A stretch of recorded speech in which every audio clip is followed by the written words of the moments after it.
Су-18 бүктемел Ресей өнерпазының ойлап тапқан белсебетін тамашалап өтейік. Міне осылай жиналады. Міне 5 секундтың ішінде жинап айдап кетуге болады. Енді мынау қалай бүктеуге болатын, мынау кішкентай қыз көрсетуде.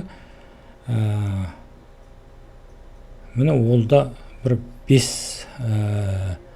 секундтың ішінде бүктеліп жиналды деген. Енді мынау жылдамдық жағынан ешқандай несі жоғын. Содан кейін мынау. Енді мейлі. Бұл өте керемет екені көрініп тұр. Бірақ айтатын нәрсе, бұл өнерпаз қазір осы өзінің маркасын Су-18 деп атады. Енді бұл қарап қызыққан адамдар сатып алғысы келетін ол бір бөлек, өте көп.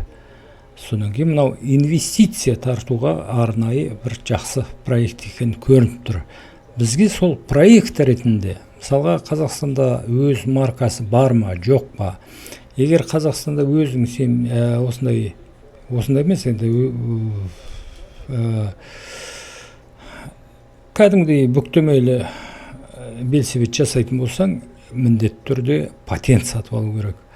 Ал мына жігіт өз патенті бар. Сондықтан инвестицияға бұл тартымды болады. Сол сияқты жаңағы Қазақстанда да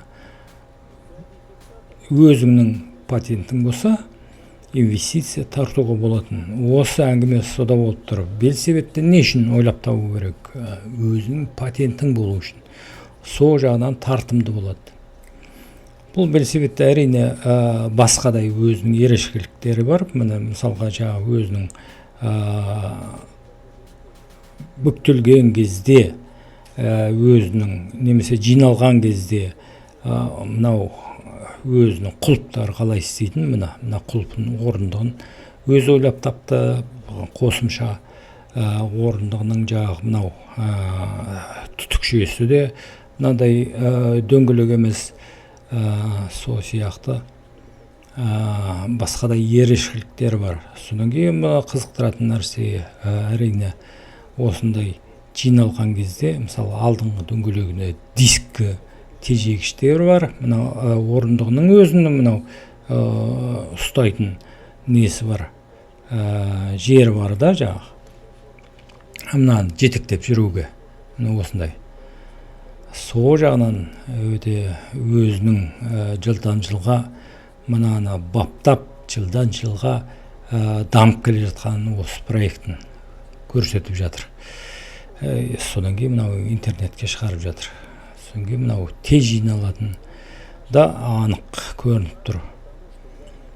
Содан кейін мынау жаңа айтып кеттік.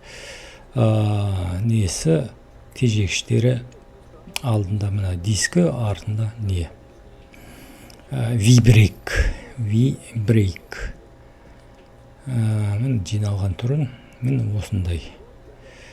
Мынау қалай тежеу, оң арт жағы, сол жағы алды екенін көрсетіп.